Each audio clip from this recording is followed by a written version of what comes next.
Hello, I'm John Tatlow, founder of Everyman Opera, librettist of the work Pawn Queen, for which I am seeking to raise money in two crowdfunding processes. The first is to raise money, £2,000, to pay for the Arts Fundraisers Consultants Group to present my work to the Arts Council of England, and for them then to grant me 90% of the money I require to produce the opera next year.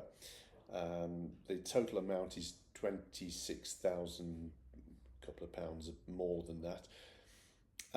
I have myself then to do a second crowdfunding appeal for 10% of that, so 2,600. That will be if I am successful in receiving funds from the Arts Council of England. So I thought in this piece I would tell you the story of Pawn Queen.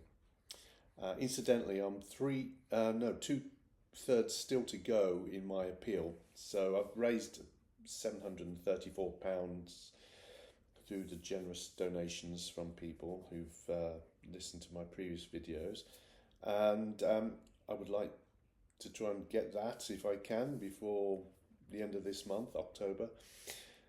So, right, the story, Pawn Queen, it's set in southern India. The story is in 5 parts, 5 game moves, in fact. For this is a game of chess, and the first move is going to be pawn. Then we are following it up with knight. Then we meet king. Then there'll be castling, and finally the 5th act is queen. So the story, Pawn Queen, begins in a temple. 2 women, Layakari and Sunitha, are dressing and applying makeup. They are the temple dedicants, devadasi, and although many of these women are considered to be close to God, many also consider them to be sex workers. Layakari is the pawn in this tale. She's a young person newly arrived at the temple. Sunitha is Gharwalli, the madam for all devadasi in the temple, and she is instructing her new charge. And Sunitha is encouraging Layakari to seek advantages in life, for they're all pawns. She tells her to draw on the game of chess as an example. Whilst she's explaining this to Layakari, 2 young chaps, Mordechai and Ophir, are watching the women set up the chess game. They approach and encourage them to dance for gold. However, this enrages the locals who are on watching, and they chase Mordechai and Ophir away. That is the end of Act 1. Act 2 is the knight's move. Mordechai and Ophir return to the temple at night. Ophir wants to help Mordechai lose his virginity, for his wedding is approaching, and this will be his gift to his cousin. He demands Sunitha make it a virgin. Layakari and Mordechai are left alone, and Mordechai, who is the knight in this tale, is besotten with Layakari. He realises one woman, one man for life is his preferred practice. He invites Layakari to elope with him. Recalling Sunitha's advice, Layakari accepts. And we move on to the 3rd act, the game move of king. Mordechai, Layakari and Ophir arrive before gold smuggler and mobster Babaluka. He is the king. He dismisses Mordechai and Layakari and is left alone with Layakari. He dismisses Mordechai and Ophir, and he asks her to dance, knowing she's a talented devadasi, and he offers her gold. He opens a casket and shows it full of gold coin. Not surprisingly, Layakari dances, and meanwhile Babaluka showers her in coin. After, when she stoops to gather it though, he insults her, and Layakari, not surprisingly, casts the gold at him. He threatens her, but then Babaluka calls one of his henchmen to take her back to the temple.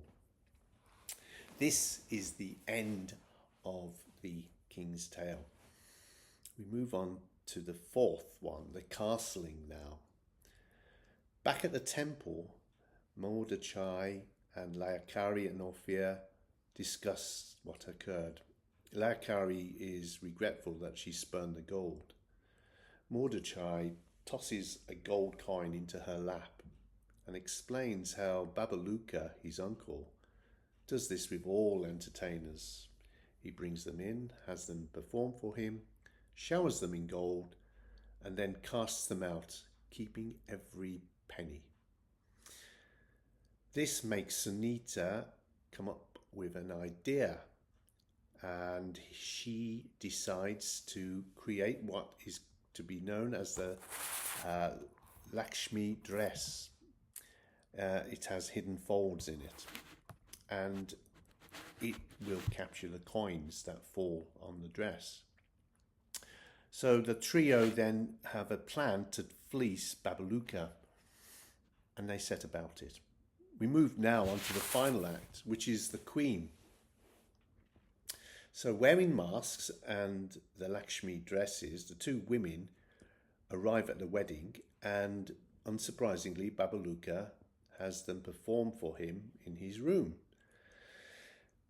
He casts gold upon them, and whilst the gold coin rains down on them and a lot of it falls on the floor, a significant proportion goes into the hidden folds. Babaluka pulls one of the women to him and removes her mask. It is Sunitha. Suspicious, he turns to the second dancer, Layakari, but before he can trap her, Mordechai, dressed as Hanuman, enters. He joins the dance. Ophir, in his wedding attire, comes in, and he realises Mordechai is protecting Layakari, and he too joins in to distract his uncle, his father. The dance ends. Ophir exchanges his crown for Mordechai's. Mordechai crowns Layakari his queen before they and Sunitha escape with the gold in their pockets. And Babaluka remains unsuspecting. This is the story. It's the end, or is it? I have written a sequel, and however, that's for another time. If I've whetted your appetite, then to see this performed, then do please make a donation. There will be, as I say, 2 crowdfunding requests, but I'm 1/3 of the way to my target, so please spread the word. Go to my GoFundMe link page and make a donation if you can, or visit my Facebook page on Everyman Opera, which has further details about this project. Thank you very much for your time, and have a good day.